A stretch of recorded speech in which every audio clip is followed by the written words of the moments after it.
பணத்தை தாண்டி இங்கு எதுவுமே இல்லை என்ற ஒரு நிலை நிலவுகிறது. பணத்தை தாண்டி எதுவுமே இல்லை என்ற ஒரு நிலை நிலவுகிறது.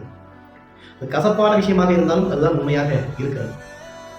ஒரு தாய்க்கும் மகனுக்கும், ஒரு அண்ணனுக்கும் தம்பிக்கும், தங்கைக்கும் அக்காவுக்கும், ஏனைய நண்பர்கள் யாராக இருப்பினும் அன்பை பரிமாறிக்கொள்ள கூட பிரதானமான ஒன்றாக இருக்கக்கூடியது பணமாக இருக்கிறது. அம்மா இருக்காங்க, அம்மாவுக்கு ஒரு நல்ல உணவு வாங்கி தரணும், அம்மாவுக்கு ஒரு நல்ல உடை வாங்கி தரணும். ஆக பெத்த தொப்புள் கொடி உறவு இணைக்கக்கூடிய சக்தியாக பணம் இருக்கிறது.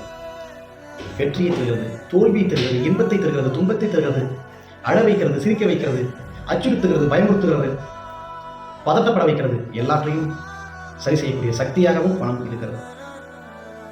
இதையெல்லாம் செய்யக்கூடிய பணம் அது கையில் வந்த பிறகு எல்லாவற்றையும் சரி செய்கிறது.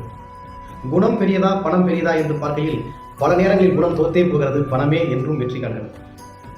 நான் ஏற்கனவே கூட ஒரு வரியில கூட எழுதியிருப்பேன், பணம் படைத்தவன் கோடீஸ்வரனாக வாழ முடியும், பணம் படைத்தவன் கோடீஸ்வரனாக வாழ முடியும். ஈஸ்வரன் படைத்தவன் பணக்காரன் கோடீஸ்வரன், ஈஸ்வரன் படைத்தவன் பணக்காரன் கோடீஸ்வரன். பணக்காரன் நினைத்தால் எதை வேண்டுமானாலும் படைக்க முடிகிறது.